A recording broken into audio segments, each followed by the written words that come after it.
You are in the right place if you are looking to really understand how to really get in control of what you're eating.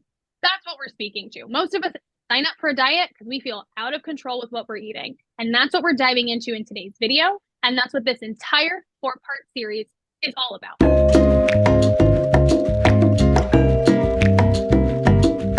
Today, we are digging into the third of the top 3 reasons people hit a wall in their diet, body, fitness goals.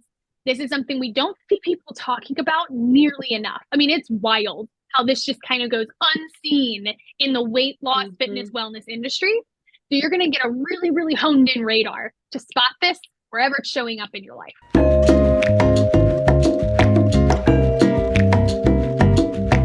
There is a twist to this. There's an unexpected benefit. This pitfall can be what keeps you momentum and what keeps you going.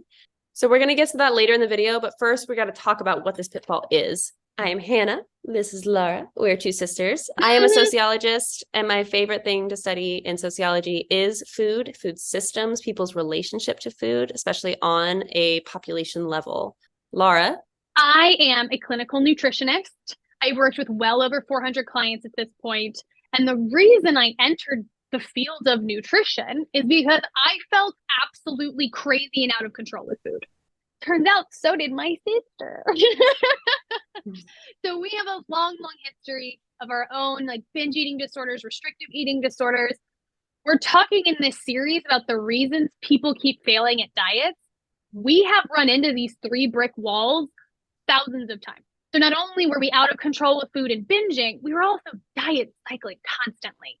So that's what brought me into the field of nutrition. I know it's what brought Hannah into the field of sociology, specializing in food systems.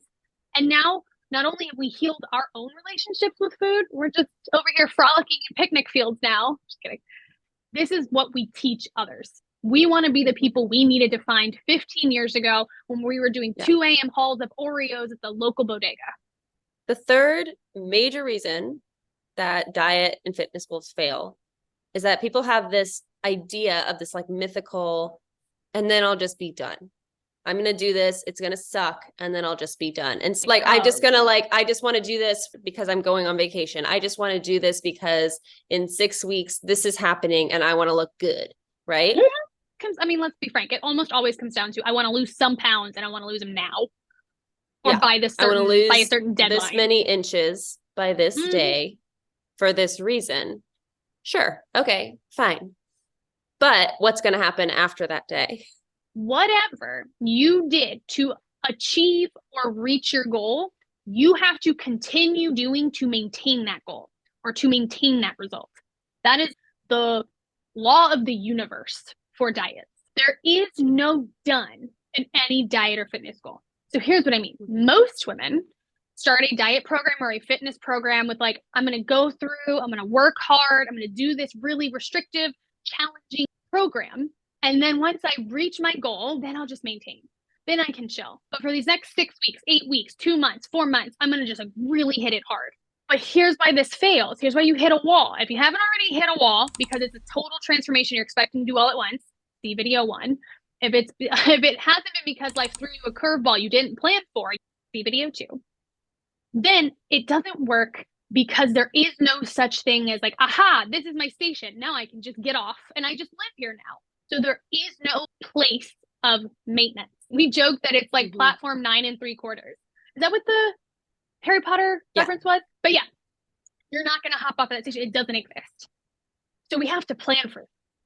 I think that in general, we get sold this idea of like, it's not possible to have your cake and eat it too. You either have to be super restrictive and think that you look good, or you eat what you want to eat and you're like some kind of like slob or something. Well, it's like eating what you want to eat is defined as like falling off of the wagon. I think the big thing there is food addicts, anyone with a history of being out of control with food, compulsively overeating, they don't trust themselves around food. They do not believe the story. I can be in control with my food.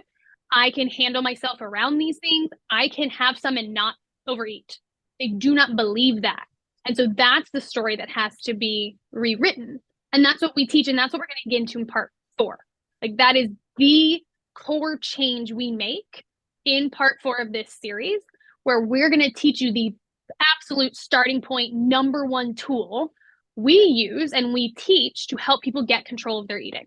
You're not going to live on that restrictive 1,000 calorie a day diet for the rest of your life. It's not going to happen. Go ahead and try. Been there, done that, ain't going to happen. I think the other kind of like side to this coin is even if you are able to get yourself to stick to it, like for an extended period of time, there's this kind of like fearful, like gripping to it of like, I'm going to lose it. Of like, if I just let myself slip the tiniest bit, I'm going to lose all of this. When I was in grad school, I was like really paying attention to my diet. I was trying so hard to be like fit girl. I was going to the gym for an hour every day, which when you're in grad school for 10 plus hours a day is like exhausting. I was doing this and I would wake up every day and like be paranoid that I was going to like lose the body, that like this like new calling card that I had now earned from being so intense on myself.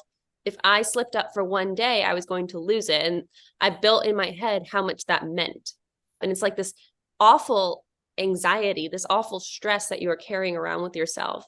You're miserable. You're not enjoying it. When I was in that phase, like I was fit and I was doing all, I was doing the things, but I was also like so overly conscious of my body. And so I'm not even really like fully living life. It's like every event I go to, every, friends gathering or dinner out, it's like, that is the lens I'm seeing the world through. And now that I'm not in that place, I can just see how much that really dimmed the lights on my experience, how it like really like brought everything out of focus and like pulled me away from the real living. You want to go out and indulge and have fun, see your friends, talk to them, and not be like counting calories in the back of your head or scanning the menu so you can find the lightest thing on the menu, whether or not you like it. Yeah, there's this relationship to these diets. I'm going to literally isolate. I'm going to remove myself from all of the things that give me pleasure and joy. So then I arrive at a place that's full of pleasure and joy. But it doesn't happen that way. If you isolate, if you restrict, if you remove all of the foods you like, the people you like to be around, the things you like to do, the things you like to drink, if you barricade that off, then let's say you reach your goal, your diet and body goal. Let's say you lose some inches, you lose some weight, I don't really care what it is. But once you get there, you cannot now invite all of those things in, not confidently. You cannot confidently invite all of those things in and expect your body not to change, because whatever you did to achieve that body, you have to keep doing to maintain that body. And also, you did not just spend that ride, that diet journey, you did not just spend it learning how to feed yourself in social situations, learning how to control yourself around cake, learning how to not freak out over peanut butter. Like you didn't learn any of those skills. So it's not that the danger is opening yourself up to social experiences and having fun. The danger is never having spent the time to learn how to. And diets don't teach that. Not only do you have to keep doing the diet to maintain the results of the diet, it's like this prison of your own making. Because now it feels incredibly high risk to start participating with trigger foods, social events, parties, going out and drinking, wearing clothes that fit your tiniest little form you have now, and then going out and eating dinner. I mean, those little decisions are emotionally exhausting for women. Like, is this skirt going to fit after the appetizers? What a horrible way to be distracted when you're sitting around a table with friends drinking wine. But that's what happens when we expect ourselves to maintain the results, these really restrictive results, but not maintain the restrictive behaviors. It doesn't work. Doesn't work. So there's no done in any body goal. But the good news is you can use this as like something to bring you momentum as you're going forward and trying to create this new way of living.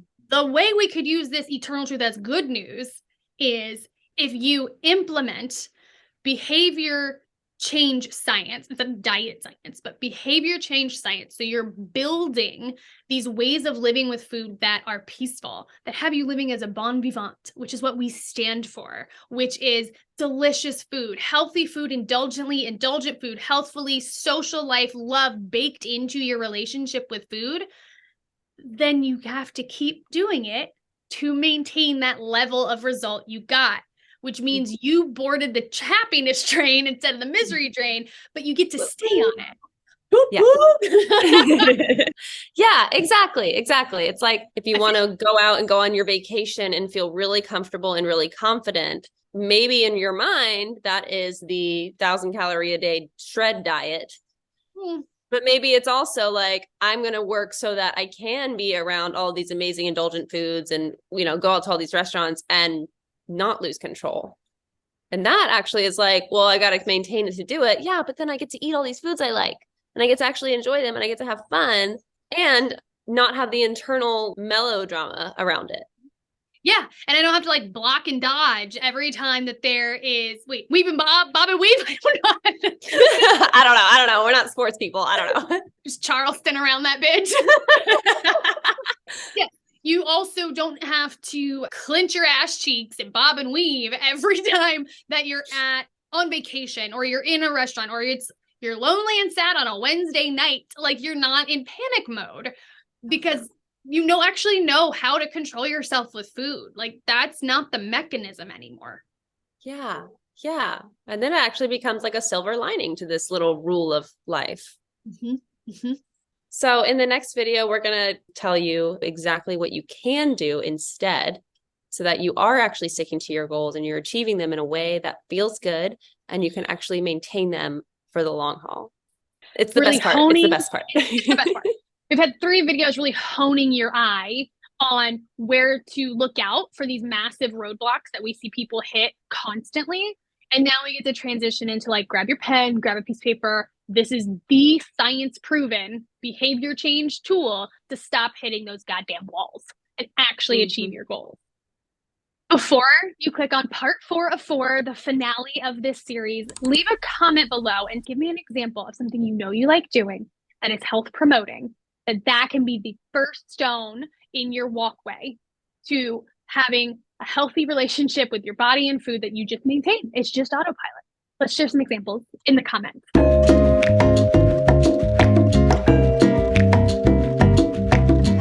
Oh, that's it.